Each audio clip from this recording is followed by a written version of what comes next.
They're going to do something with it. I'm guessing that they're going to try to do some sort of reform to quote unquote make sure that another political candidate isn't spied on, in the manner that the Trump campaign was. But we'll see. I don't know. Like I said, the problem is no executive likes to give up power.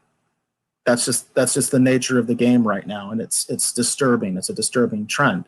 Now, speaking of executives who like to seize power, and that kind of issue here, we have the mask up issue that's going on, and right now it's front and center in Arizona politics. For folks that don't know, recently Governor Ducey sort of changed course, and he decided that rather than have a uniform policy for the entire state, that he was going to allow counties and cities to come up with their own ordinances to combat the spread of COVID-19 with mask regulations. And this has caused quite a bit of controversy in the state of Arizona. It's caused quite a bit of controversy in the community where I live.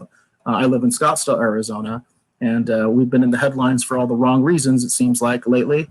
And this is just another example of that.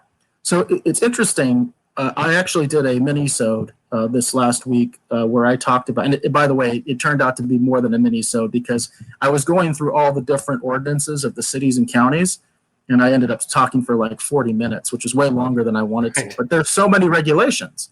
And by the way, this does fit into what the governor's original narrative was that, well, I would rather see a uniform policy for the entire state, because it does get confusing sometimes, because when cities and counties are enacting their own ordinances, it's hard to keep up with it. Like, you don't necessarily know, hey, I know the regulation in Scottsdale. In fact, I think I have it right up here to queue up for you so you can see what it says. I mean, here's the Scottsdale mandate right here. This is straight from the city of Scottsdale website.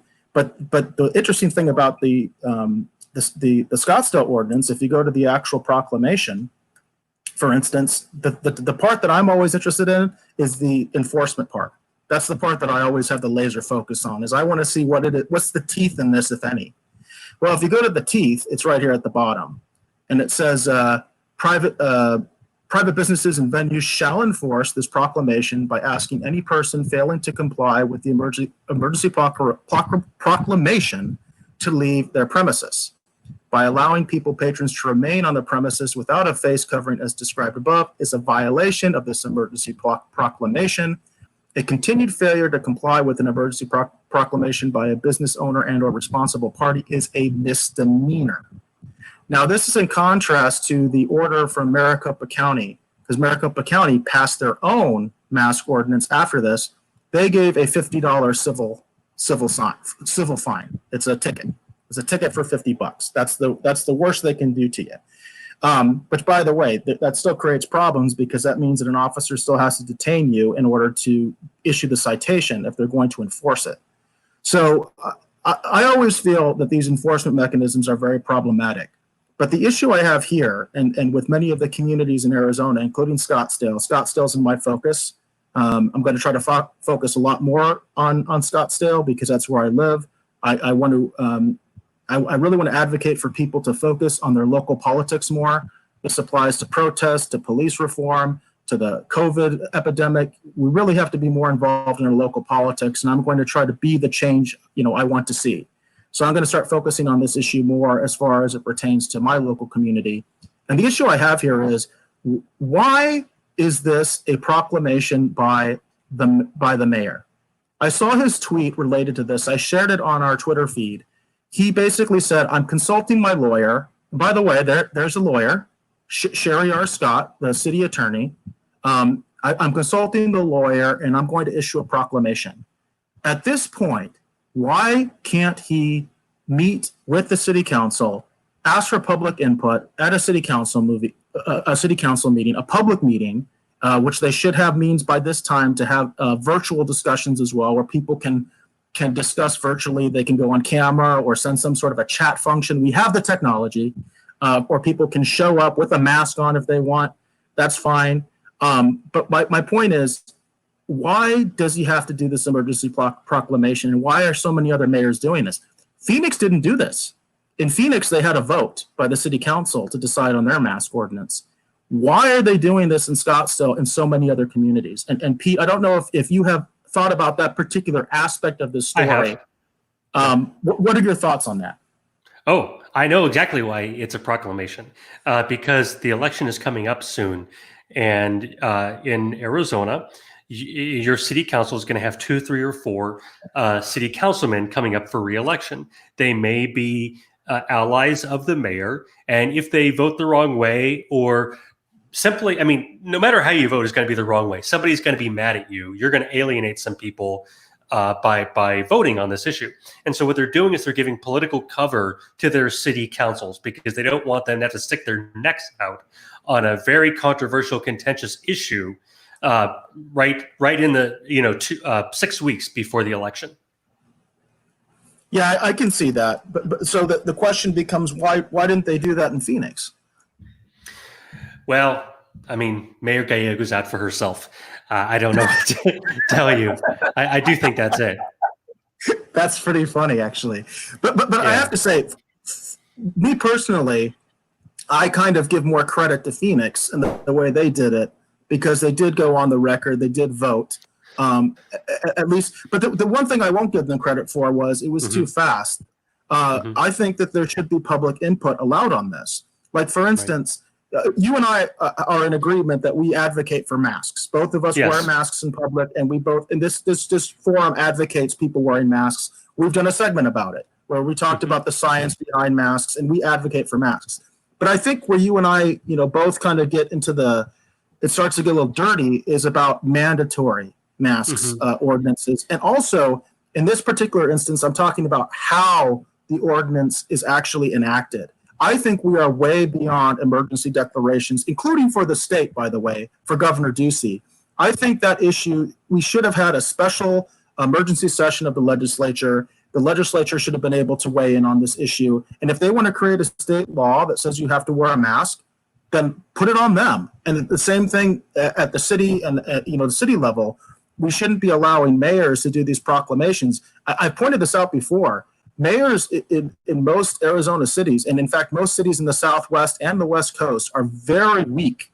Most city governments are manager councils, not mayor councils. In other words, the city manager is really the chief executive, even though he's a bureaucrat. That's just the way it is. That's the way these charters are. And one of the reasons I said earlier this is kind of a power grab is I can't help but be cynical and think a lot of these mayors feel relevant being able to issue these emergency proclamations, because city managers can't do that. That's one thing city managers can't do. They don't have that authority because they're not an elected official. So they can't issue emergency proclamations. They can't order anything. So other than employees, they order the employees to do things. That's how they exert their executive authority. The chief of police's boss is not the mayor. The chief of police's boss is the city manager. People don't realize that. But the mayor does have authority when it comes to emergency proclamations in most communities out here. So sometimes I get cynical and think that they just want to play a little dictator. Yeah, I agree with you in principle that our legislatures, including our city councils, should debate this and should vote on this in public. There's no excuse not to. It's political cowardice not to. And I took a little jab at Mayor Gallego. As you all know, Marissa Hamilton's running against her, and we support Marissa for Phoenix mayor. But on this issue, I mean, she's right. They should have a vote on it. What I'm really worried about, though, you say it's a civil fine. You have to detain somebody. What happens when somebody flips out on a police officer? Because I'm just waiting for this to happen. And maybe I'm wrong about this, but it seems like, as contentious as this issue is, you have people who seem to be really worked up about masks. Doesn't it seem like, there's Marissa Hamilton. But I like what she says here. The doctor-patient relationship is essential and should not be infringed by politicians. Yeah, that was a good ad. And by the way, you notice there's a mask underneath her chin. She is not anti-mask. She's got a mask underneath her chin right there for everybody to see. This is the kind of messaging that I like, personally. Yeah.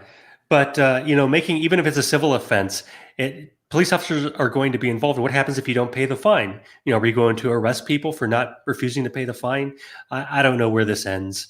I'll be honest. My hope and kind of what I'm kind of hearing is they're just not going to enforce this. they're just not going to care. You know what I mean? The issue that I could see is, like, for instance, in Scottsdale's a good example. They might have some sort of enforcement at the clubs, because we do have a big club industry in Scottsdale in the entertainment quarter. It's a mile away from my house. So, you know, I could see something maybe happening there if they see a lot of egregious violations. Mm-hmm. But, you know, ultimately, I'm a freedom person, and I believe, hey, if you don't want to be around people without masks, then don't go to places where people don't have masks. You know what I mean? Mm-hmm. So if you don't like what they're doing at this nightclub, well, don't go. You know what I mean? Don't support them. You know what I mean? And if you want to shame them on the internet, you can do that too. The problem I have is sending the police in and arresting people for the misdemeanor violation. Or for that matter, as you mentioned, if they're going to use the county ordinance and they're going to issue them citations, you still need to detain those people to issue the citation. And as you mentioned, that can still go bad. That can go very, very bad, very, very quickly. Yeah. Yep. Yeah. It will somewhere. Hopefully we don't see too many of those incidents. I haven't seen any signs of that happening so far. So maybe it's just they're not enforcing it. Maybe it's people are being reasonable and, you know, but, you know, after the past couple weeks of, you know, George Floyd and people tearing down statues and, you know, you're like, oh, not another thing. You know, do we really need this right now?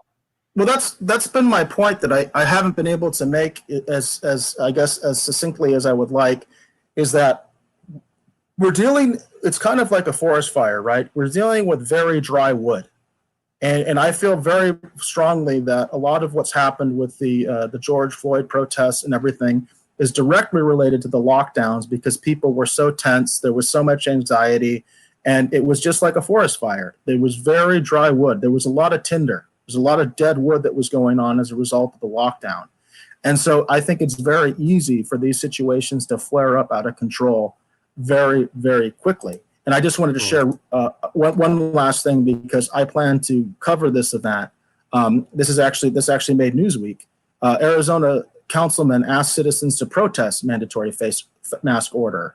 And we are going to be having a protest. Scottsdale City Councilman Guy Phillips is going to be protesting the mask order on Wednesday. So that's in my neighborhood. I just wanted to put out there that I do plan to cover this event. I'll probably use the Twitter, and I will probably live stream it as much as I can.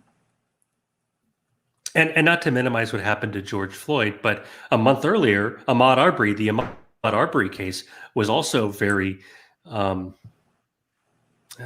mean, what's even the word? Just so saddening. You know, such a terrible thing to happen. You know, but that didn't cause riots. You know, so maybe it was a matter of the tension finally at the time of George Floyd had built up to such a point because of the lockdowns, because of everything that's been going on, that's what finally was the spark that lit the fire. Because I sincerely believe that, and I sincerely believe in that analogy. I really think that we were dealing with a dead wood forest. You know what I mean? That's what the lockdowns created. They created an environment. We were already seeing protests against the lockdowns. Protests that I was not that comfortable with when I saw some of the things that they were doing, and then it just got worse. So I think the issues are related. I definitely think the issues are related.